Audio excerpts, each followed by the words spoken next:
اللهم انفعنا بما علمتنا وعلمنا ما ينفعنا وزدنا علما. اللهم ارزقني التفكر والتدبر لما يتلوه لساني من كتابك، والفهم له والمعرفة بمعاني، والنظر في إجائبي، والعمل بذلك ما بقيت إنك على كل شيء قدير. آمین یا الہی آمین. السلام علیکم ورحمۃ اللہ وبرکاتہ. آئی نو پاکستان میں جی بہت ٹھنڈ ہے. مجھے وہاں پہ جو بھی میرے اسٹوڈنٹ ہیں، ٹیچرس ہیں، مجھے ان سے پتہ لگ رہا تھا انڈیا میں بھی بہت ٹھنڈ ہے اس وقت. ہماری اتنی اللہ کا شکر ہے کہ زیادہ ٹھنڈ نہیں ہے یہاں پہ. لیکن آپ لوگ پلیز، میں نے جو پہلے آپ کو بتایا تھا کہ ہڈیوں کا سوپ ضرور پیتے رہیے گا. گھر میں اسپیشلی جو بڑے ہیں ان کو تو ضرور دینا تاکہ ٹھنڈ سے تھوڑا بچ جاتے ہیں. اور مرغی کا سوپ نہ بنانا، اس سے تو کوئی فائدہ نہیں ہے انلیس کہ آپ کے پاس وہ جو ٹھیک والی، اس کو کہتے ہیں نا اصل والی مرغی، پتہ نہیں اس کو کیا، میرا ذہن سے نام نکل گیا. تو اگر وہ ہے تو ٹھیک ہے، ادروائز تو فائدہ نہیں ہے اس کا. لیکن اگر آپ بکرے کی ہڈی لیتے ہیں، بکرا یا بکری، یا پھر جو گائے کی ہڈیاں ہوتی ہیں، اس کا سوپ ایوری ڈے بچوں کو بھی پلائیں، آپ بھی پئیں، گھر میں بڑے ہیں ان کو بھی پلائیں. اور اگر ہو سکتا ہے تو وہ آپ شہد آپ کے گھر میں ہے اگر تو لیمو، یہ آسان ترین ہوتا ہے. لیمو اینڈ شہد مکس کر کے نا، تو وہ چمچ کے ساتھ بچوں کو بلا دے، خود بھی پی دے، تو اس سے وائٹامن سی مل جاتا ہے اور کافی آسانی ہو جاتی ہے. لیکن اگر آپ تھوڑی سی محنت اور کرنا چاہتے ہیں، ایون دو آپ کے پاس جوسر نہیں بھی ہے، تب بھی آپ نے ہلدی، جو فریش ہلدی ہوتی ہے نا، جو بالکل جنجر کی طرح کی ہوتی ہے، اسی طرح کی آپ نے فریش ہلدی لے کے اس کو پیسنا ہے، اور ساتھ ادرک لینی ہے، اس کو پیسنا ہے. ان دونوں چیزوں کو ملا کے اس کے اندر شہد ملانا ہے، اور اس میں لیمو ملانا ہے، اور تھوڑا سا آپ اس میں ونیگر بھی ڈال سکتے ہیں. تو وہ ملا کے، اور تھوڑا سا کایان پیپر جو ہے وہ میں ڈالتی ہوں، لیکن آپ کچھ اور ریگولر آپ تھوڑا سا وہ ڈال دیں تاکہ وہ بیلنس ہو جاتا ہے اس میں. تو اس کو آپ ایوری مارننگ جس آپ چائے پیتے ہیں نا، تو اس طرح سے آپ تھوڑا سا جیسے چاٹ لیتے ہیں اس کو کہتے ہیں، یا تھوڑا سا کھا سکتے ہیں، یا پانی میں ملا کے جیسے کہوہ سا بنا لیتے ہیں ویسے بنا کے پی لیں، تو انشاءاللہ بہت آسانی ہو جاتی ہے. ٹھیک ہے جی، چلیے پھر انشاءاللہ ہم اپنی کلاس کا آغاز کرتے ہیں. اللہ سبحانہ تعالیٰ ہم سب کے لیے آسانیاں کرے. جو بیمار ہیں، جن کو فلو ہوا ہے، آواز سے پتہ چلتا ہے جب آپ لوگوں کے میسیجز آتے ہیں، تو اللہ سبحانہ تعالیٰ ہم سب کے لیے آسانیاں فرما دے. آمین ثم آمین. آج کی کلاس میں ہم سورۃ الکوثر کریں گے. آنیسٹلی اتنا مشکل تھا اس کی تیاری کرنا. چھوٹی سی سورہ ہے، لیکن اس کے بارے میں جتنی احادیث میں جمع کر سکتی تھی، میں نے کوشش کی کہ ہم اپنے ٹائم میں انشاءاللہ کر سکیں. اللہ سبحانہ تعالیٰ برکت ڈالے وقت میں بھی، اور جو میں نے تیاری کی ہے اللہ سبحانہ تعالیٰ اس کو قبول و منظور کرے. آمین ثم آمین. سب سے پہلے تو جی حدیث سے شروع کرتے ہیں کہ ام المومنین ام حبیبہ رضی اللہ عنہ بیان کرتی ہیں کہ رسول اللہ صلی اللہ علیہ وآلہ وسلم نے فرمایا کہ جس نے ظہر کی 4 سنتیں اور پہلی اور 4 بعد کی کبھی نہیں چھوڑی، وہ پڑھتا رہتا ہے، تو رسول اللہ صلی اللہ علیہ وسلم نے فرمایا تھا کہ اس کا گوشت جو جسم کا نا، اس کو دوزخ کی آگ نہیں چھوئے گی. تو ام حبیبہ کہتی ہیں کہ میں نے اس کے بعد کبھی یہ سنتیں نہیں چھوڑی. اور وہ کون سی ہے؟ پہلے جیسے ہم 2 کر کے پڑھتے ہیں نا، سنت اور نوافل ہمیشہ 2 کر کے پڑھتے ہیں. تو 2 کر کے پہلے 4 پڑھتے ہیں، پھر ہم 4 فرض پڑھتے ہیں، پھر اس کے بعد 2 سنت اینڈ 2 نفل پڑھتے ہیں. اچھا، بہت سی احادیث میں ایسے بھی ہے کہ 4 شروع کے سنت، اور پھر 4 فرض، اور پھر 2 سنت، پھر نفل اس کے اندر نہیں بھی آتے ہیں. اب آپ کے پاس وقت ہے تو ڈیفینیٹلی آپ پڑھ سکتے ہیں. لیکن جب ہم پڑھتے ہیں نا، اس کی فضیلت پڑھتے ہیں، تو پھر آسانی ہو جاتی ہے، کیونکہ یہ لگتا ہے کہ اتنی لمبی، کیونکہ یہ وقت یوزلی کام کا ہوتا ہے. اگر آپ جاب کر رہے ہیں تو آپ جاب پہ ہوتے ہیں، تو کوشش ہوتی ہے کہ جلدی سے نماز پڑھ لیں. لیکن نماز چھوڑنی نہیں ہے. اگر آپ کو وقت نہیں ملتا تو 4 فرض پڑھ لیں، کم از کم آپ کی نماز ہو جاتی ہے. ٹھیک ہے جی. اب آتے ہیں، ایک اور حدیث تھی کہ سنن ابن ماجہ 1356 کہ عاصم بن حمید کہتے ہیں کہ میں نے ام المومنین حضرت عائشہ سے پوچھا کہ رسول اللہ صلی اللہ علیہ وسلم جب تہجد پڑھتے تھے تو اس کا آغاز کیسے کرتے تھے۔ تو حضرت عائشہ نے کہا کہ ان کو کہ عاصم، آج سے پہلے مجھ سے یہ سوال کسی نے نہیں پوچھا۔ تو انہوں نے بتایا کہ پہلے 10 مرتبہ رسول اللہ اللہ اکبر، پھر 10 مرتبہ سبحان اللہ، 10 مرتبہ الحمدللہ اور 10 مرتبہ استغفر اللہ پڑھتے تھے، اور اس کے بعد یہ دعا مانگا کرتے تھے کہ اللہم اغفر لی، اے اللہ مجھے معاف فرمائیے۔ اب دیکھیے مانگ کون رہا ہے، رسول اللہ صلی اللہ علیہ وسلم نے ہماری تعلیم کے لیے، ہمیں تربیت دینے کے لیے مانگی نا کہ اللہم اغفر لی، اے اللہ مجھے معاف فرما دے، وحدنی اور مجھے ہدایت دے، ورزقنی اور مجھے رزق عطا کر۔ رزق آپ کو یاد ہے، میں نے آپ کو بتایا تھا کہ رزق اونلی پیسہ نہیں ہوتا، رزق ہر طرح کی اللہ کی نعمت ہے، جتنی نعمتیں اللہ سبحانہ تعالیٰ کی ہیں نا وہ رزق کے اندر آتی ہیں۔ تو اس لیے اتنی خوبصورت دعا کہ سارا رزق بھی مانگ لیا نا کہ ورزقنی اور مجھے رزق عطا کر، وعافنی اور مجھے عافیت عطا کر۔ اور اس کے بعد رسول اللہ صلی اللہ علیہ وسلم یہ کہا کرتے تھے، وہ پناہ مانگتے تھے، وَيَتَعَوَّذُ اور وہ پناہ مانگتے تھے کس کی؟ من ضیق المقامی، کہ جگہ کی تنگی، یوم القیامہ قیامت کے دن کی جگہ کی تنگی کی دعا مانگا کرتے تھے کہ یا اللہ کہ مجھے اس سے بھی پناہ دینا۔ اب دیکھیں قیامت کے دن کا ہم نے کتنی دفعہ پڑھا نا، اب تو 30th پارہ تو ہے ہی آخرت کے بارے میں، کہ اس دن اگر آپ نے ویژولائز کرنا ہے نا کہ کیسے، اگر آپ نے حج کیا ہوا ہے کسی نے، یا آپ نے کبھی عمرے پہ دیکھا نا جو بزی ٹائم ہوتا ہے کہ جب ہم کلوز ٹو کعبہ کی ہوتے ہیں، تو اس وقت قدم اٹھانا مشکل ہوتا ہے، لگتا ہے کہ بس کوئی بینچ لے گا جیسے کہتے ہیں۔ تو اس طرح کا حال ہوگا اس دن کہ قدم بھی اٹھانے کی جگہ جیسے ہوتا ہے نا وہ مشکل سے ہوگی۔ تو اس وقت جب ہم عمرہ کرتے ہیں وہ تو خوشی کا وقت ہوتا ہے نا کہ ہم خانہ کعبہ کو دیکھ رہے ہوتے ہیں، دعائیں مانگ رہے ہوتے ہیں، تو وہ تنگی کی جگہ ہمیں اس طرح سے نہیں لگتی ہے کہ تنگی کی جگہ، لیکن جب وہ دن ہوگا، قیامت کا دن ہوگا، جب کہتے ہیں سورج سوا نیزے پہ ہوگا اور اتنا مشکل وقت ہوگا، حساب شروع نہیں ہو رہا ہوگا اور لوگ کھڑے اور اللہ سبحانہ تعالیٰ کا انتظار کریں کہ کس وقت ہمارا حساب کتاب شروع ہوگا۔ تو رسول اللہ صلی اللہ علیہ وسلم نے اس وقت کی تنگی کی اللہ سبحانہ تعالیٰ سے دعا مانگی کہ یا اللہ مجھے اس سے بچانا۔ تو ہمیں بھی کتنی ضرورت ہے اس دعا کی، اللہ سبحانہ تعالیٰ ہم سب کے لیے آسانیاں فرما دے۔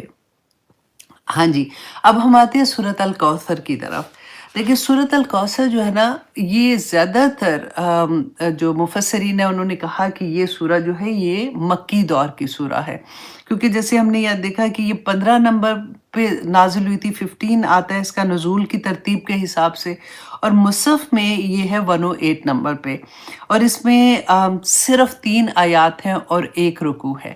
تو انشاءاللہ سب سے پہلے تو ہم دیکھتے ہیں کہ اس کا نام جو ہے یہ سورۃ الکوثر، ہم جو مصحف میں پڑھ رہے ہیں اس میں ہے، اس کے علاوہ بھی اس کے نام آتے ہیں۔ کچھ جگہ پہ اگر آپ پڑھیں گے نا تو اس طرح سے اِنَّا أَعْطَيْنَاكَ الْكَوْثَرَ، یہ پوری ایک آیا جو ہے اس طرح سے بھی آتی ہے، اور بعض جگہ پہ سورۃ نحر کے نام سے بھی آتی ہے، اور وہ یہ اِنَّا أَعْطَيْنَاكَ الْكَوْثَرَ ہی ہوتی ہے۔ اچھا، اب اس کے بارے میں اس کا تھوڑی سی دیکھ لیتے ہیں کہ سورۃ الکوثر جو ہے نا، یہ اللہ سبحانہ تعالیٰ نے رسول اللہ صلی اللہ علیہ وسلم کے ڈیفنس میں نازل کی تھی۔ جیسے ہم پڑھتے ہیں نا قل هو اللہ احد، سورۃ اخلاص جو ہے یہ اللہ سبحانہ تعالیٰ نے اپنے ڈیفنس میں نازل کی ہے، اور سورۃ کافرون جو ہے وہ دین اسلام یا شریعت اسلام کے ڈیفنس میں نازل ہوئی ہے۔ تو یہ تینوں صورتیں ابھی انشاءاللہ ہم سورۃ کافرون نیکسٹ کریں گے، اور پھر اس کے بعد انشاءاللہ میرے خیال 2 صورتوں کے بعد پھر ہم سورۃ اخلاص کریں گے، اور پھر میں دعا کرتی ہوں اللہ سبحانہ تعالیٰ سے، آنیسٹلی اب سو مچ ایکسائٹیڈ کہ رمضان سے پہلے ہمارا 30th پارہ کمپلیٹ ہو جائے گا، کیونکہ پھر جو ہم نے سیکھا ہوگا نا اس کے بارے میں رمضان میں ہمیں یاد آتی رہے گی، اور ہمارا انشاءاللہ جب ہمیں آخرت کی یاد تازہ رہتی ہے نا تو عبادات کا مزہ بھی فرق ہوتا ہے، اور خاص طور پہ یہ سورہ جب اس کے بعد آج کی کلاس کے بعد آپ پڑھیں گے نا، آپ اس کو اتنا انجوائے کریں گے، آپ ایکچولی دل کی گہرائیوں سے اس کو پڑھیں گے۔ جیسے ہم نے بسم اللہ الرحمن الرحیم پڑھتے ہیں نا، تو ہمیں عادت ہوتی ہے ہم ایسے ہی بس پانی پینا ہے تو بسم اللہ الرحمن الرحیم، کوئی کام شروع کرنا ہم پڑھ لیتے ہیں. لیکن جب ہمیں میننگز کا پتہ چلتا ہے نا، تو پھر نہ صرف پانی بلکہ آپ کسی درد میں بھی ہوں گے نا، تو پھر بھی آپ کے منہ سے بسم اللہ الرحمن الرحیم نکلے گا کہ میں پکار کس کو رہی ہوں. کیونکہ رحمان یہاں پہ انشاءاللہ شروع کرنے سے پہلے، کیونکہ سورہ بسم اللہ سے ہی شروع ہوگی، رحمان کا میں آپ کو یاد کروا دوں ایک دفعہ پھر سے. میں نے بہت پہلے آپ کو آئی تھنک بتایا تھا اس کے بارے میں کہ اللہ سبحانہ تعالیٰ کی جو صفت آتی ہے نا اس میں رحمان اور رحیم ہے.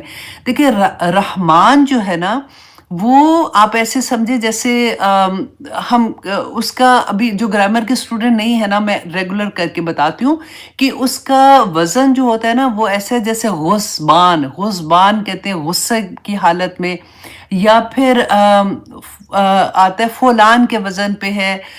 طوفان، یہ آپ کو یاد رہے گا، آپ یاد رکھیے گا اس کو، ٹھیک ہے.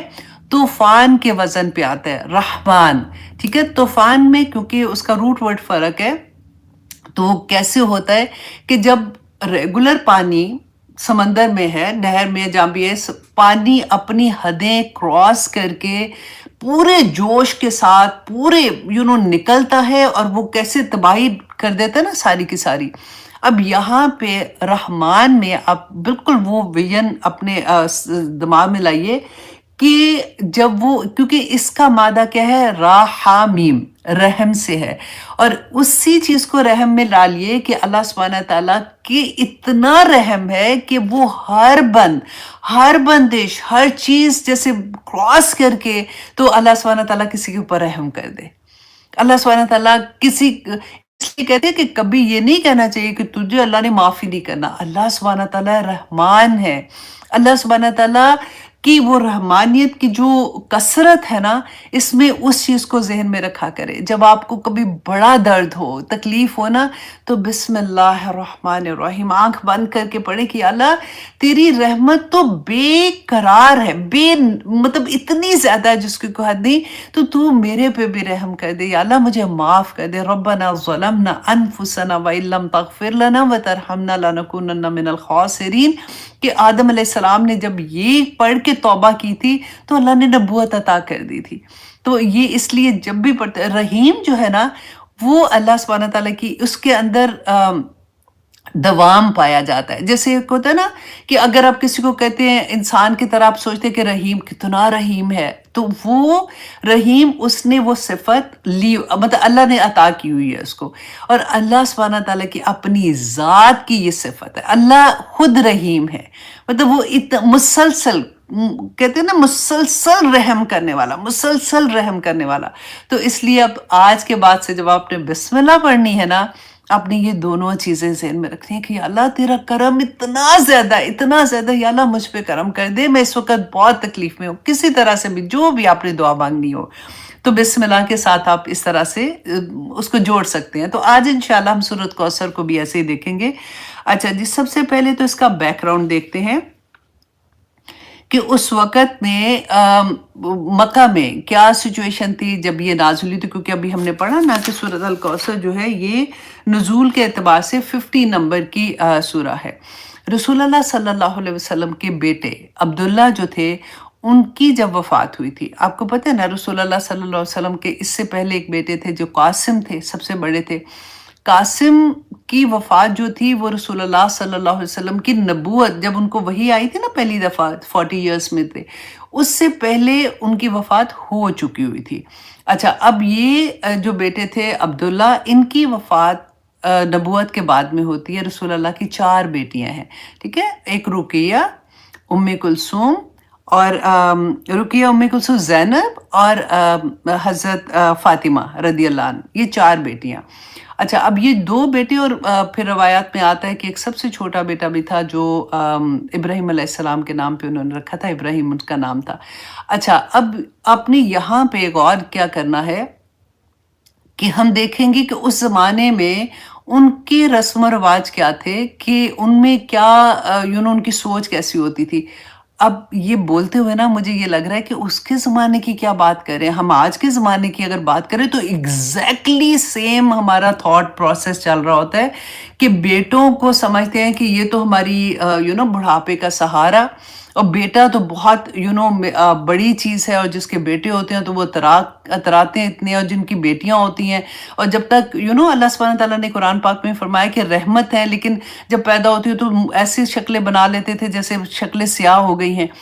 تو یہ کانسیپٹ اس زمانے کا توڑا ہے سورت کوثر میں بیسیکلی اللہ سبحانہ تعالیٰ نے، کہ بتایا کیا کہ یہ جو تم لوگ سوچتے ہو کہ بیٹے تمہارے بعد میں کام آئیں گے، تو قرآن پاک میں بھی اللہ نے فرمایا نا کہ المال والبنون زینت الحیات الدنیا والباقیات الصالحات، کہ مال، اور دو ہی تو کمزوریاں ہیں نا بندے کی سب سے بڑی، کہ مال اور بیٹے تمہاری دنیا کی زندگی ہے، دنیا کی زندگی کی زینت ہے جو تم نے بنائی ہوئی ہے۔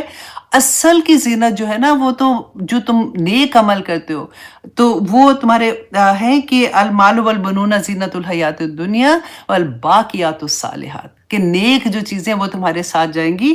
اللہ سبحانہ تعالیٰ کہتے ہیں خیر عند ربک، تیرے رب کے نزدیک جو سب سے بہتر ہے۔ تو اسی چیز کو آج ہم جو قرآن سے جڑتے ہیں نا ان کا نظریہ بالکل فرق ہو جانا چاہیے۔ دیکھیے اللہ سبحانہ تعالیٰ نے رسول اللہ صلی اللہ علیہ وسلم کے تینوں بیٹے دیے اور واپس لے لیے، اور اس وقت میں جس وقت یہ والے واقعہ ہو رہا ہے، سورۃ الکوثر نازل ہو رہی ہے، یہ عبداللہ جب پیدا ہوئے ہیں، آپ سوچئے ذرا کہ اس وقت رسول اللہ صلی اللہ علیہ وسلم، یہ تمام وہ لوگ جو ہم سوچتے ہیں نا کہ اب تو ہماری زندگی میں الحمدللہ قرآن کھل گیا، اب میری نمازیں پرفیکٹ ہونا شروع ہو گئیں، میں اب اچھے کام کرنا شروع ہو گئی، اب تو میں نے حجاب بھی لینا شروع کر دیا، اب میں نے اپنے کور کرنا شروع کر دیا، میں نے یہ کرنا شروع کر دیا۔ پھر اگر مصیبتیں کبھی آ جاتی ہیں، تکلیفیں آ جاتی ہیں، آزمائشیں آ جاتی ہیں، تو بندہ پریشان ہو جاتا ہے کہ ہائے اب تو میں اچھے کام کرنا شروع کر دیا تھا تو میرا تو سارا چیزیں الٹی پڑ گئی ہیں۔ یہ سورہ آپ کو یہ بتانے کے لیے ہے کہ کس طرح سے رسول اللہ صلی اللہ علیہ وسلم پر جب وحی نازل ہوئی تھی۔ اب دیکھیے اس سے پہلے رسول اللہ صلی اللہ علیہ وسلم حضرت خدیجہ سے شادی ہوئی تھی۔ حضرت خدیجہ مکہ کی امیر ترین عورت، ٹھیک ہے، اور اتنے رسول اللہ صلی اللہ علیہ وسلم کھاتا پیتا گھرانہ سب ٹھیک ٹھاک چل رہا تھا۔ اب وہی آتی ہے، رسول اللہ دین کا کام کر رہے ہیں، کوئی اور دین کا کام بھی کون کر رہے ہیں؟ رسول اللہ صلی اللہ علیہ وسلم، جو دن رات دین کا کام کر رہے ہیں۔ اور پھر ان کے بعد کیا ہوتا ہے کہ ان کا خاندان سب سے پہلے آپ دیکھیے ابو لہب، ان کے سگے چچا، کتنی نفرت وہ کرتے تھے رسول اللہ صلی اللہ علیہ وسلم سے، اور کس طرح سے آپ دیکھیں کہ ہمسائے تھے، دیوار ایک تھی، ایسا نہیں تو کہ بڑے بڑے محل ہیں تو کوئی نہیں، دیوار ایک ہے تو کیا پتہ چل رہا ہے کیا نہیں، ایک ایک کمرے کا گھر ہوتا تھا، اور ایک ایک کمرہ، اور آگے سین ہوتا تھا، وہ صحیح نہیں، ڈرائنگ روم بھی ہوتا تھا، کچن بھی ہوتا تھا، بیٹھنے کی جگہ بھی ہوتی تھی، وہی سارا کچھ ہو رہا تھا، چھوٹی چھوٹی دیواریں ہوتی تھی، ساتھ والے گھر میں بھی ساری آوازیں جا رہی ہوتی تھیں۔ جب رسول اللہ صلی اللہ علیہ وسلم کے گھر میں یہ خبر آتی ہے عبداللہ کی وفات کی، تو یہی چچا خوشیاں مناتے ہوئے گھر سے نکلتے ہیں، انشاءاللہ آگے ہم دیکھتے ہیں اس کو بھی۔ تو آپ یہ دیکھیے کہ نہ صرف یہ، اب جو ارد گرد کے لوگ جو جیسے ہوتا ہے نا کہ قبیلہ تو بڑی وہاں طاقت ہوتی تھی کہ میرا قبیلہ، میرے لوگ، کس طرح سے لوگ ان کے خلاف ہو گئے تھے، کیسے ان کو تانے دیتے تھے، کیسے ان کے گھر کے آگے وہ کانٹے بچھا دیتی تھی ابو لہب کی بیوی، اور کس طرح سے ان کو ایموشنلی کس طرح سے ڈرین کرنے کی کوشش کی جا رہی ہوتی تھی۔ اور اس کے ساتھ ساتھ آپ یہ دیکھیے کہ رسول اللہ صلی اللہ علیہ وسلم نے دین کا پیغام دینا شروع کیا، داعیے دین۔ دیکھیں ہم جب یہ سوچتے ہیں نا کہ چلو ایک تو ہوتا ہے نا میری ذات ہی بہتر ہو گئی ہے کہ میں نمازیں بھی پڑھنا شروع ہو گئی، میں یہ بھی کرنا شروع ہو گئی، ایک جو اللہ کے راہ میں نکل پڑتا ہے کہ میں جی داعیے دین ہوں، مجھے اب دین کا بھی کام آگے پھیلانا ہے۔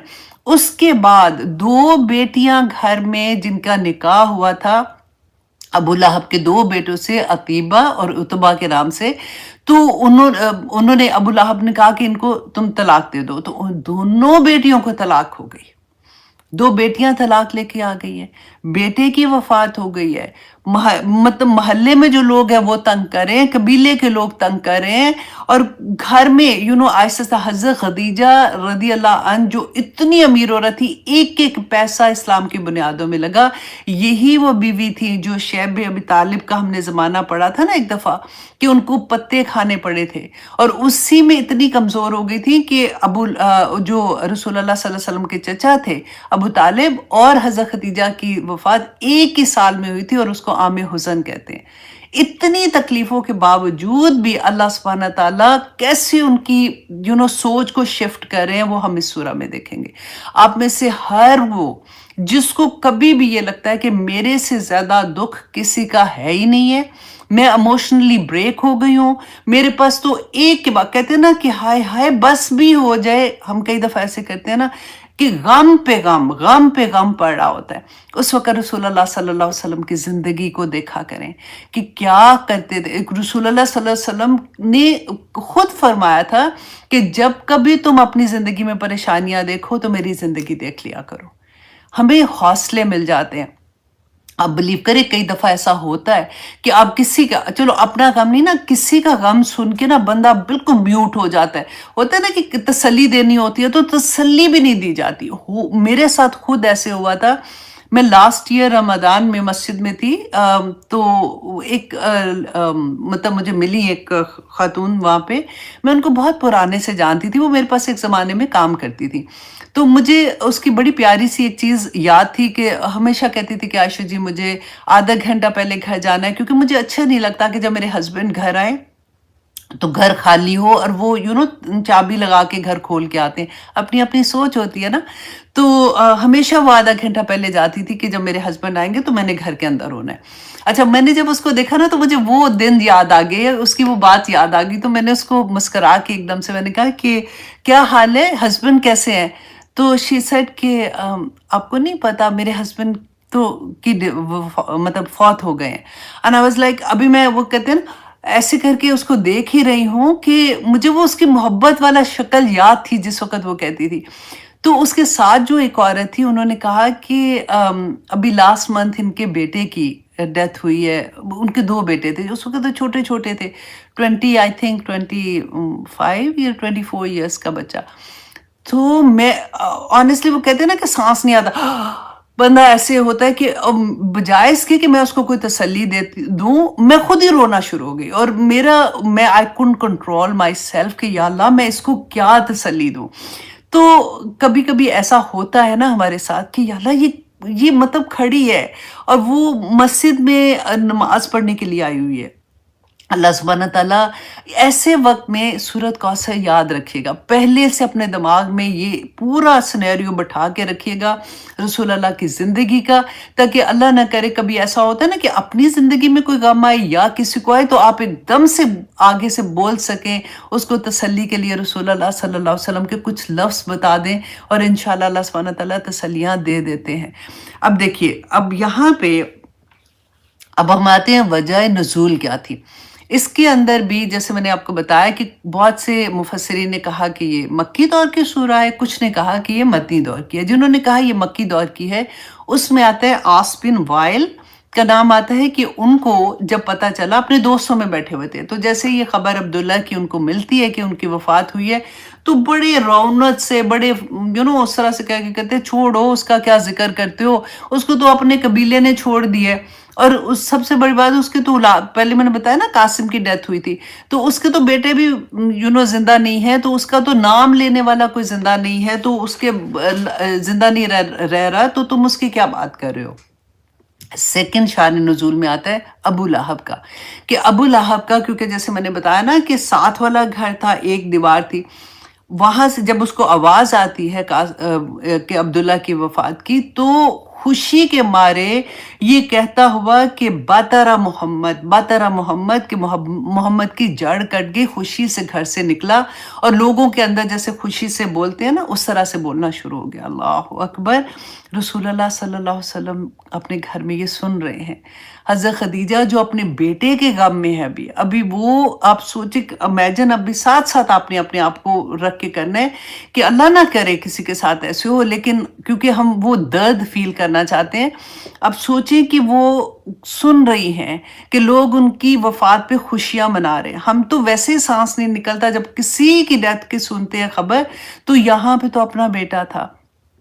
اور جنہوں نے یہ کہا کہ یہ مدنی ہے، اس میں آتا ہے انس بن مالک کہتے ہیں کہ ایک دفعہ ہم رسول اللہ صلی اللہ علیہ وسلم کے ساتھ تھے کہ بیٹھے ہوئے بات کر رہے تھے کہ رسول اللہ نے آنکھیں بند کی، جیسے اونگ نہیں آتی ہے تھوڑی دیر کے لیے، تو پھر آنکھ کھولی اور وہ مسکرا رہے تھے.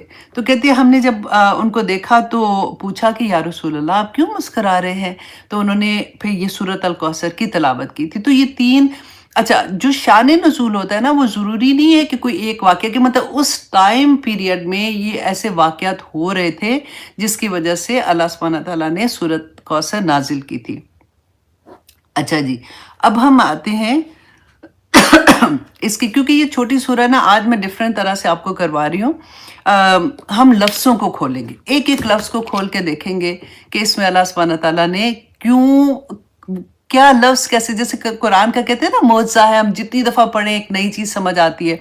تو اس کو آپ یہ دیکھیے گا کہ اللہ سبحانہ تعالیٰ نے جو لفظوں کی پلیسمنٹ ہے نا، وہ کتنی خوبصورت طرح سے آپ کو سمجھ آئے گی. ویسے تو پورے قرآن میں، کیونکہ ہم تو ڈیفرنٹ وے سے پڑھ رہے تھے نا، آج ہم سورۃ کوثر کو اس طرح سے دیکھیں گے کہ اللہ سبحانہ تعالیٰ نے سب سے پہلے فرمایا اعوذ باللہ من الشیطان الرجیم بسم اللہ الرحمن الرحیم انا اعطیناک الکوثر، کہ یقیناً ہم نے آپ کو عطا کی کوثر خیر کثیر. ہم یہی ترجمہ کرتے ہیں نا. اب اسی ترجمے کو آپ ذہن میں رکھیے گا اور اب دیکھیے گا انا سب سے پہلے اللہ سبحانہ تعالیٰ نے شروع کیا. انا جو ہے نا، اس میں نا دو نون ہوتے ہیں، جیسے ان اور نا. اچھا جو گرامر کے اسٹوڈنٹ ہیں دے نو کہ جیسے نا جو ہوتا ہے نا یہ جمع کے لیے آتا ہے، اور یا جو ہوتا ہے نا یا متکلم اس کو کہتے ہیں، وہ ہوتا ہے واحد کے لیے آتا ہے. اب یہاں پہ اللہ سبحانہ تعالیٰ نے ان نا کہہ کے کہ ان اور نا، یہ جب بھی پورے قرآن میں آپ دیکھیں گا جہاں پہ بھی ان نا آتا ہے نا، بے شمار جگہ پہ آپ کو ملے گا. اس کو کہتے ہیں حرف تاکید، کہ جب اللہ سبحانہ تعالیٰ کوئی تاکیداً بات کہتے ہیں نا، اس وقت انا سے اس جملے کو شروع کیا جاتا ہے. اچھا انا میں یہ کہتے ہیں کہ کوئی اس کے بعد جو بات آتی ہے نا، وہ کوئی بہت بڑی خبر ہوتی ہے. اور جیسے ہم پڑھتے ہیں اللہ غفور، اللہ غفور ہے، ہم پڑھتے ہیں نا، اور اگر ہم اس کے ساتھ انا لگا دیتے ہیں نا تو ان اللہ غفور، تو یقیناً اللہ جو ہے وہ غفور ہے. تو اس طرح سے اس میں زور ہوتا ہے.